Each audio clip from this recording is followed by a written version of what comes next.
Imagine pouring like $500,000 into this massive, flashy marketing campaign. Oh, yeah. The dream. Right. You watch your user base just absolutely explode overnight. You're high-fiving your team.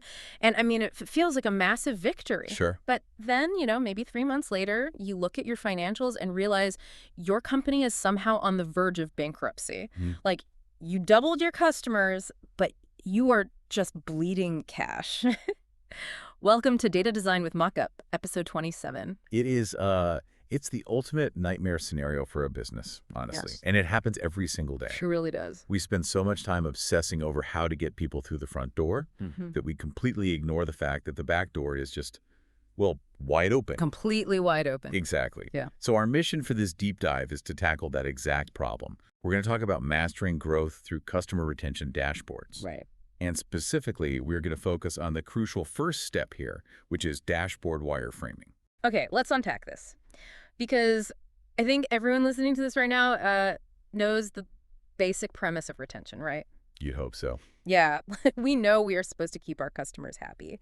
But when we talk about a tool like Mockup.ai, which specializes in dashboard wireframing, we are talking about moving away from like vague feel-good retention concepts. Right, it's getting tangible. It's actually laying out your customer data visually before you even write a single line of code for the final software. And that structural planning is everything.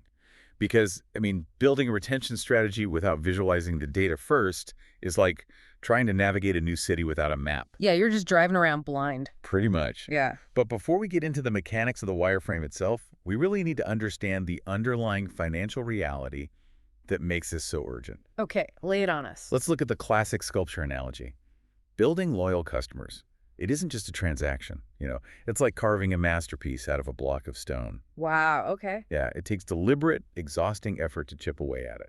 Well, I want to push back on that a little bit. Oh. Because, I mean, if I am a startup founder and I just launched my product 3 months ago, I have to acquire new customers. I can't just obsess over carving a beautiful sculpture out of my, first 10 beta testers and expect to reach a sustainable valuation. Right area. Isn't acquisition always the primary engine of growth in the beginning? In the absolute earliest days, sure, you need a baseline. Yeah. But the math catches up to you incredibly fast. How fast are we talking? Very fast. Because the financial reality is that acquiring a new consumer costs up to 7 times as much as keeping an existing one. 7 times. 7 times. So if you are a startup scaling your acquisition without a rock-solid retention strategy, you aren't actually scaling a business, you are just scaling a loss. So it's basically the classic leaky bucket problem. Exactly. You are spending that huge 7x multiplier to buy the water to pour into the bucket, but if the water leaks out before those customers have spent enough to cover their own acquisition cost, your growth is literally bankrupting you. What's fascinating here is that it's an active threat to your survival. It's not just a missed opportunity. It's actively killing the company. Right. And this is where we have to elevate how we think about Vilfredo Pareto's 80-20 rule. Oh, yeah, the 80-20 rule. Most people know the baseline, right? Like 80% of your profits come from 20% of your customers. Yeah, that's business 101. But think about the implication of that for a second. Your existing loyal base isn't just a nice foundation. It is literally the compound interest of your profitability. Oh, that's a good way to put it. Because they are the ones who buy the upsells. Right. Right? They require way less customer support, and they just naturally advocate for your brand. Word of mouth. Exactly. If you let that 20% leak out of the bucket, you are losing your most profitable assets. That is a terrifying thought. Like, you think you are growing because the total user count is going up on paper, but you are actually bleeding out your highest margin users. Exactly. You're losing the good ones. Yeah. So if retention is the bucket and we know it's leaking, how do we spot the leaks before the water level drops too low? I guess this brings us to the actual solution, which is the dashboard wireframe. Yes.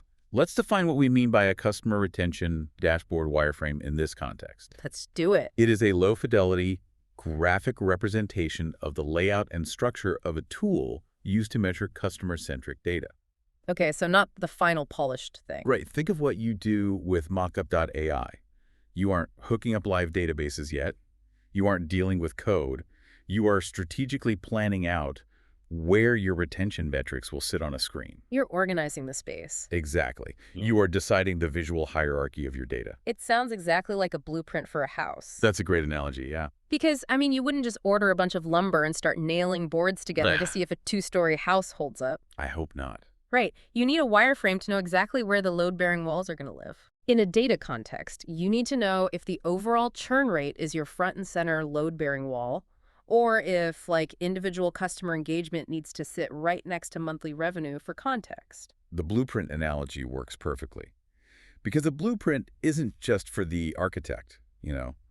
It's for the plumbers, the electricians, and the carpenters. It's the master plan. Exactly. A well-organized wireframe acts as a central collaborative tool for your entire company.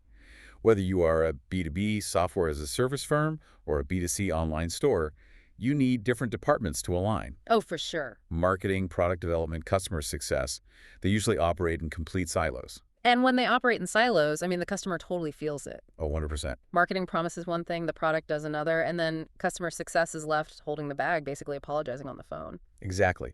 But when all those teams look at the same mockup.ai wireframe during the planning phase, they build a shared visual language. Right, they can actually see what everyone else cares about. Yeah, they can look at the layout and agree, okay, if we track onboarding success right here in the top right corner of the dashboard, the marketing team knows when to pause promotional emails. That makes so much sense. And at the same time, the success team knows exactly who to reach out to for extra training. Yeah. It forces alignment before you build the final product. Okay, so we have the blueprint laid out. We know where the load-bearing walls are going. Yep. But what data actually populates this layout? Look, everyone listening to this deep dive knows the basic definitions of churn, customer lifetime value, and engagement. Yeah, we don't need a textbook definition here. Exactly. But here's where it gets really interesting. It's how we can reframe these cold, hard metrics as human behaviors to figure out how to wireframe them effectively. It changes your whole approach when you humanize the data. Let's take churn rate, for example. Okay. Structurally, it's just the number of consumers quitting your company each month. But behaviorally, think of your product as a party you are hosting. A party. I like that. Churn rate isn't just a number. It represents the actual individuals who decide to grab their coats and depart your party early. Right, and if you're hosting a party and you suddenly notice a bunch of people slipping out the back door an hour into the event... You'd panic a little. Yeah, you don't just write down 5 people left on a clipboard. You immediately ask yourself, wait, is the music terrible? Did the food run out? Exactly. You look for the cause. But here's the thing. Basic churn is binary. The door has already slammed shut. By the time they actually churn, it's completely too late. Yep. They are gone. So how does a wireframe help us spot the people who are just thinking about leaving? That is where the spatial arrangement on your dashboard becomes so critical. You don't just put churn on an island by itself. Right. You wireframe it right next to customer engagement. Yeah. Because if churn is someone leaving the party, engagement is how actively they are participating while they are still in the room. Okay, I see where you're going with this. Like, are they dancing? Are they talking to people? Or are they just, staring at their phone in the corner? It's tracking how frequently a friend actually calls you versus just quietly liking a post on your social media. Exactly. High involvement usually means they're at content. Yeah. If you use your markup.ai wireframe to position engagement metrics directly alongside your churn trends, your customer success team can visually spot the drop in engagement. The friend who stops calling as much long before the actual churn event ever happens. Wow. You're spotting the watch checkers before they grab their coats. Spot on. That brings up the third core metric, which is customer lifetime value, or CLV. Right. If engagement is how often the friend calls, CLV is kind of like the total value of that friendship over years, right? It measures the total amount spent by a consumer over their entire association with you. Exactly. But I actually have a question about this. Sure. Because sometimes CLV feels like a vanity metric to me. Oh, it absolutely can be. Right. Like, if I have a customer who spent $10,000 with me over 5 years, their CLV is huge. But what if their engagement dropped to literally 0 6 months ago? That is the exact danger of poorly structured dashboards. Yeah. If CLV is the only massive number glowing green on the top of your screen, it hides the rotting foundation underneath. It gives you a false sense of security. Exactly. Yeah. You look at that $10,000 CLV and think the relationship is incredibly healthy. Yeah. But if you wireframe the dashboard to overlay recent engagement against historical CLV, you would instantly see the divergence. You'd see a cliff. Yeah, you would see a highly valuable customer who is quietly slipping away. Okay, so those three metrics, churn, CLV, engagement, they give you a general relationship status. Yep. They tell you if the friendship is okay. But for a subscription model, the wireframe also needs to monitor the financial engine room, right? Like basic churn doesn't really cut it anymore. No, it doesn't at all. Because in SaaS, you have scenarios where a customer doesn't leave the party completely, but they downgrade their subscription from, say, $100 a month to $10 a month. Ouch. Right.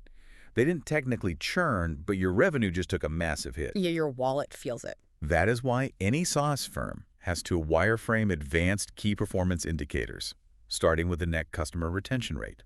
Let's talk about the mechanics of net retention, actually, because the target for a healthy SaaS dashboard is to have a net retention rate of 100% or above. Now, logically, 100% makes sense. You want to keep everyone you had. But how on earth do you get above 100%? Well, you have to understand what the formula is actually isolating here. Okay, break it down for us. To find your net retention rate, you have to completely strip away all the shiny new customers you acquired this month. You ignore them entirely. Just pretend they don't exist. Exactly. You take the customers you had at the start of the period, you factor in anyone who churned or downgraded, and then you factor in the existing customers who upgraded or bought add-ons. Ah, okay. So you are putting a microscope solely on the people who are already in the bucket. If we connect this to the bigger picture, a net retention rate of over 100% is the holy grail. Because it means you're growing without even adding new people. Exactly. It means that even if a few people left the party, the guests who stayed are having such a good time that they're buying more expensive drinks. That's a great party. Right. Their increased spending is completely outpacing the revenue lost from the churn. And if you can visualize that on a wireframe, you are proving that your product has undeniable long-term value. Which feeds directly into the second advanced KPI, which is monthly recurring revenue growth rate, or MRR. Yes, MRR is huge. Conceptually, this is described in our sources as a vault filled with gold that gets bigger every single month.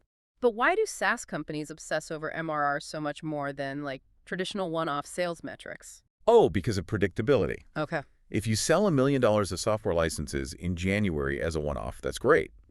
But February, your revenue is zero until you make another sale. You literally start from scratch every month. That sounds exhausting. It is. MRR changes the game. If you have $1 million in MRR, you wake up on the first of the month knowing you already have $1 million coming in, assuming your churn is under control. So tracking the growth rate of that MRR tells you if the vault is filling up faster this month than it did last month. It quantifies the pace of expansion. Right. And you need to know if that growth is accelerating or decelerating. Makes sense. But, there is a missing piece here. MRR and net retention are lagging indicators. Because they show what already happened. Exactly, to tell you what people did with their wallets.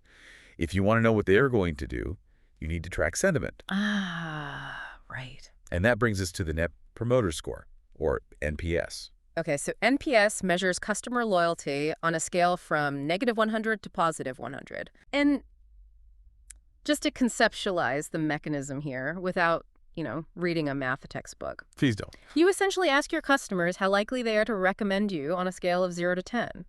You take the percentage of your diehard fans, your promoters who score you a 9 or 10, and you just subtract the percentage of your detractors, the people who score you a 6 or lower. And you completely ignore the people in the middle. You ignore the passive folks, yes. It is a direct, brutal measure of positive sentiment. It really is. Are your customers actively out there acting as a free marketing team for you, or are they quietly unhappy and dragging down your reputation? Exactly. But how do you wireframe a feeling? We are talking about designing a dashboard in mockup.ai, right? MRR is a line chart, net retention is a percentage. How do you visualize qualitative sentiment so it's actually useful? Well, you don't just slap the final NPS number on the screen and call it a day. Right. A good wireframe links that NPS score directly to user segments. For example, if you see an overall NPS of +50, but your wireframe allows you to filter by subscription tier, you might discover something shocking. Like what? Like maybe your enterprise clients have an NPS of 80, while your small business clients have an NPS of -10. Oh, wow.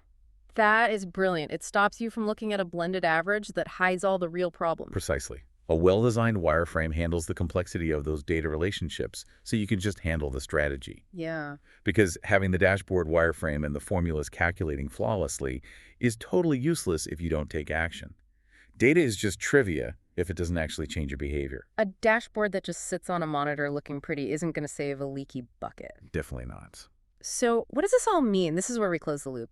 How does a business use this wireframe to actually foster enduring relationships? This raises an important question. It's really all about segmentation and targeted deployment of resources. Let's say your dashboard shows that engagement is dipping for a specific cohort of users who signed up 3 months ago. You don't just send a generic newsletter to your entire database. All right, that's spam. Exactly. You use that specific insight to deploy tailored email marketing designed to re-engage that exact cohort. Or conversely, if your wireframe shows a segment of customers with sky-high engagement, a rising CLV, and an NPS of 10, you don't offer them a discount. No. That is the perfect time to offer an enticing upgrade. Upselling is a highly successful retention technique, but as you said, you can only do it effectively if your dashboard shows you exactly who is primed for the upsell. You have to know who is ready. And you can also launch reward initiatives for those loyal promoters. Yeah. Treat them like VIPs. Yeah, show them some love. But a truly strategic dashboard also accounts for failure. Because no matter how good you are, people will still leave the party. It's inevitable. And that brings up the crucial role of exit surveys. I'm glad you brought this up, actually, because wireframing an exit survey sounds really tricky. It's qualitative data. It is. When someone cancels their account, finding out why is essential, right? It tells a company what is broken right now and what must be fixed tomorrow. Absolutely. But how do you put that into a dashboard? You can't just have a giant scrolling text box of customer complaints on your executive dashboard. No, that would be chaotic. Nobody would read it. Right. In your mockup.ai wireframe, you design visual buckets for categorical churn reasons. So when a customer leaves, the survey forces them into a primary category. Okay, like a drop down. Yeah, like, was it pricing? Was it a missing feature? Was it a bug? Was it poor customer service? So instead of reading 100 angry paragraphs, your dashboard just shows a pie chart. And if 60% of your churned users are suddenly clicking pricing, you instantly know your new pricing model is a disaster. Exactly. You use the quantitative dashboard to identify who left, and you categorize the qualitative survey data to find out why at scale. It becomes a real diagnostic tool. Man, so what does this all mean for you, the listener? It means your wireframe isn't a rearview mirror showing you where you've been. It is a tactical map highlighting exactly where you need to deploy your customer service resources today to protect your revenue tomorrow. Which is why you really have to ask yourself, think about your own business or the company you work for. Are you treating all your retained customers the exact same way? That's a tough question. Do you have just one generic retention strategy? Because if you do, you are actively leaving money on the table. The data is super clear here. A one-size-fits-all approach is a failure. Totally. Your highly engaged users need a fundamentally different strategy than the users who are slowly drifting away. And a properly wireframed dashboard is the only way you can clearly segment those users and treat them accordingly. It is the ultimate tool for precision. It moves your retention strategy away from gut feelings and guesswork and anchors it in visual, actionable reality. We have covered a massive amount of ground today. We really did. We started by reframing the 80-20 rule, recognizing that the vast majority of our future profitability is locked inside the leaky bucket of our existing customers. Right. And we explored the structural necessity of building a mockup.ai dashboard wireframe, basically putting the blueprint down to align all our different departments before we start building the actual house. And we dug into the specific metrics that make that blueprint valuable. Yeah. Translating everyday relationship markers like churn, CLV, and engagement into visual health monitors. And then layering in the heavy-hitting SaaS KPIs like net retention, MRR growth, and NPS that actually prove your product has long-term viability. It really is a complete roadmap for moving from intuition to data-driven confidence. It is. But before we wrap up this deep dive, I want to leave you with a final thought to ponder. Okay, let's hear it. We talked about how exit surveys tell you what went wrong after a customer leaves. We talked about spotting the drop in engagement. But what if the ultimate goal of perfectly wireframing your retention dashboard isn't just to react faster, but to truly predict the future? Oh, predictive analytics. That changes the entire game. Exactly. Imagine if your dashboard could combine all these metrics, the subtle dip in usage, a slightly lower survey score, a stalled CLV, and tell you the exact moment a guest was merely thinking about grabbing their coat to leave the party, long before they even stood up from their chair. That would be wild. If you had a wireframe that could reliably flag that exact moment, how would that change your relationship with your customers? It would mean you never have to say goodbye to a preventable churn ever again. Exactly. Thank you so much for joining us on this deep dive today. We hope this conversation sparks some new ideas for your own growth strategies. We encourage you to keep exploring, keep questioning your own metrics, and start wireframing your own data so you can finally fix the leaks in your bucket. We'll catch you on the next one.